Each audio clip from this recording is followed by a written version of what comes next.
Hi, Scott Orland with CINEMA-Magazin. The movie BlackKklansman, the man responsible for it, Spike Lee. Congratulations, Spike, on this movie. If someone were to just tell me this story, I would go, God, what a work of fiction. So when they presented this project to you, how did you first approach it? How did you want to start saying, I need to tell this story? Well, Jordan Peele called me of Get Out fame, and basically the pitch was 6 words. Black man infiltrates Ku Klux Klan. And my next thought is that true? My next question was, is it true? And he says yes. And I was probably hooked right there. One of the things I love about this movie is while it's very socially relevant, it's an homage to the 70s. It kind of takes us back to that time. Mm-hmm. Let's take you back to the 70s. Where was Spike Lee during all this? What was he listening to? What were his interests? Well, I graduated high school in 1975. John Dewey High School in Coney Island, Brooklyn, New York. Graduated college in 1979, Morehouse College. So I was going to movies, listening to music, and some of my favorite songs of that era are in this song. So I was a child, came to manhood, you might say, in the 70s.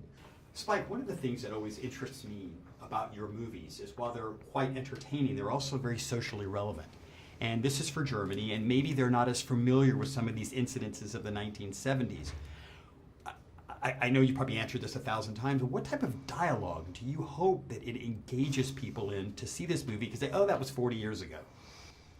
Well, even though the film took place in the 70s, a lot of that stuff is still with us today. And one might say, well, hate groups like the Klan, that's just America. Well, that's not the case. Hate groups, the rise of the right is happening all over the world, maybe even Germany. So I think that I hope that people, when they come out of the theater, they look at this as a global phenomenon, not just something that's particular to the United States of America. I'm always intrigued about the power of language. Right. That what certain words. Words of power. Talk about the words that are in this movie, because I'm sure for some actors there may have been an uncomfortability saying these words.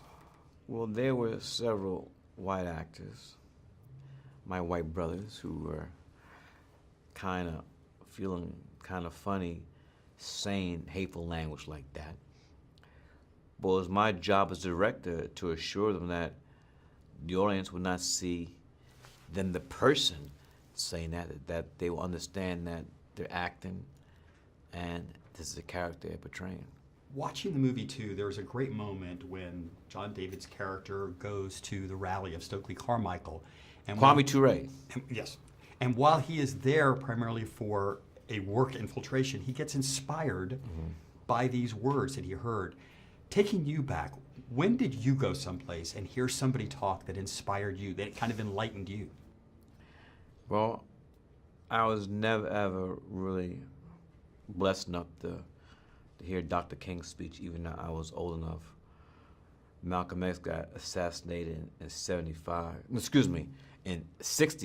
and I was 7. So I never really went to any big, I was too young to be in those big rallies and see them in person. Last quick question for you. I love the music of this movie, and when you guys see it, it's a great throwback and a nod to the 1970s. What's a 1970s song that kind of inspires you, that kind of puts the boogie in your butt? Well, I wouldn't say a particular song that makes you more important than dance. There's a song in the movie where it's not sung, it's spoken, and it's a scene where John David's character is trying to get his 2 compatriots to sound like him. So he hands out to them the lyrics of the James Brown classic, "Say it loud, I'm black and I'm proud." And we get a couple laughs in that scene. Spike Lee, as always, thank you so much. Thank you. Congratulations on the movie. Thank you. And this is Scott Orland. Until next time.